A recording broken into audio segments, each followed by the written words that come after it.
And we thought Spider-Man No Way Home was wild. What's going on, guys? I'm Chris, and welcome back to another video. Today I'm going to give you my quick breakdown of the Multiverse of Madness official trailer that we got at the Super Bowl. Now, I'm not going to be going frame by frame like I have with other trailers in the past. I'm just going to be going through a lot of these theories that I've seen speculating online based on the trailer, in particular, a few involving the poster and certain moments later on in the trailer. And before I give you guys my breakdown of this trailer, make sure to hit that like button, comment your thoughts on the trailer down below, as well as your expectations for this movie. Who do you want to see show up? And make sure to subscribe and hit that notification bell so you don't miss out on any future Marvel coverage. I want to talk about the big things in particular.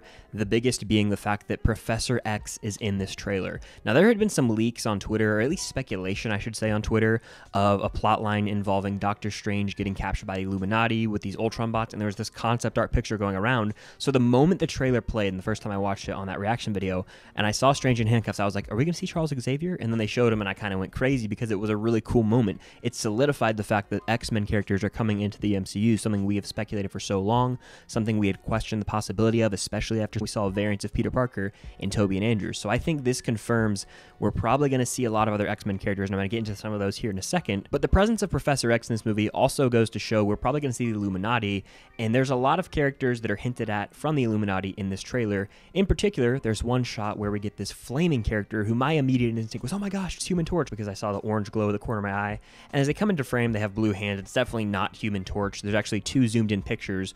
One of them looks a lot like a Monica Rambeau variant of her being Captain Marvel, and another looks like an Iron Man variant, maybe Superior Iron Man, some people are saying online. I know a lot of people are saying, it's 100% Tom Cruise, he's in this movie. If we get an Iron Man variant, I think it would be better if it was RDJ, because they could have a moment in the movie where it's like, oh my gosh, RDJ just walked through a portal, Iron Man's back, and then we realize it's actually a variant of Iron Man, so it doesn't do any damage to his actual character arc in Endgame, which I think is a perfect conclusion to his story. But it could definitely be Tom Cruise. I mean, if you zoom in on the face, it looks like it's an open mask, and there's just flame around it, and there's reports of Tom Cruise saying if he ever played Iron Man, he would want to have no face mask on so his face could be seen. All the stars are starting to align, with a lot of theories coming true and possible plot leaks being true, which is a big bummer because I like to go into these movies surprised, and we already got kind of spoiled for a lot of No Way Home. So it's a bummer that so much about these movies is kind of known going into it. It's still really cool to see these characters, do not get me wrong, but I kind of wish these theories would be wrong sometimes. In addition to Professor X, the Illuminati also has Mr. Fantastic, who I think will definitely show up in this movie. Will it be the version from the early 2000s played by Ian Grufford, or will it be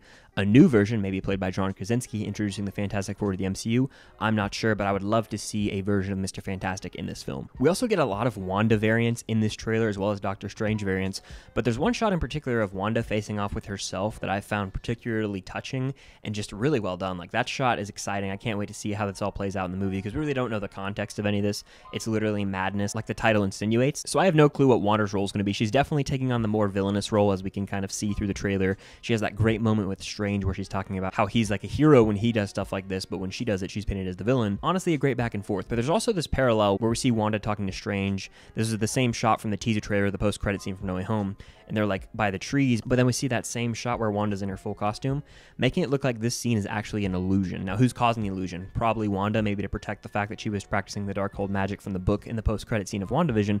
I'm not sure, but I think this is going to be a crazy-ass movie. We can all tell. I mean, the visual effects in this trailer, there was a shot of Strange where his face looked like cubes. It literally reminded me of like an Inside Out when they're going from that one room to the other and they're like changing forms. I'm not even going to begin to try and break down what happens at the end of this trailer. We see this variant of Strange with like multiple arms. It all looks insane. There's just a ton of wild aspects to this film. Sam Raimi is definitely going to have a blast with it, and I can't wait to get into the movie. But I want to talk about that poster. I think this is the best Marvel poster to date. There's so much hidden detail, and it's so simplistic. A lot of the times these Marvel posters like to go the floating head route, which I find highly unnecessary. It just is a way to kind of show their stars.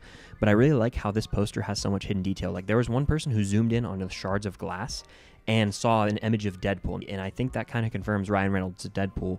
I think the appearance of Professor X in this trailer already confirms other X-Men are going to appear, but Deadpool on the poster, crazy. You can also see Captain Carter's shield on the poster. The poster is just so great because it's got Strange in the middle, and then the glass shards represent the shattering of the multiverse. I think Marvel needs to continue this route, because the Moon Knight posters we got were also pretty sick. But here's some X-Men characters that I want to see show up in this movie. We got Professor X, so we have to have Magneto. I hope it's Michael Fassbender's version of Magneto, because this is the version I prefer. I think he's the superior version. We need to see Evan Peters' Quicksilver to redeem what they did in WandaVision, which is still a damn disgrace to this day with the whole Ralph Boner nonsense. And of course, it wouldn't be the Multiverse of Madness without Hugh Jackman's Wolverine making an appearance.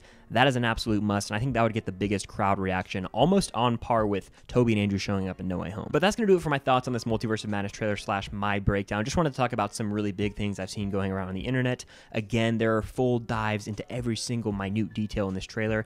I didn't do it with this one, but you can definitely check them out elsewhere. Thank you guys so much for watching. Make sure to hit the like button, subscribe, and hit the notification bell so you don't miss any future coverage of these Marvel shows, movies, all that good stuff. And if you're new here, welcome. I really do appreciate the support. I'm trying to make the push for 6K subscribers, so if we get there, it would be awesome. If you want to see more rankings and videos, I do have a Patreon. The link is in the description down below. It's a way for me to get to know you guys better, as well as a way for you to help support the channel. Thank you guys again for watching, and until next time, I'll see you guys later.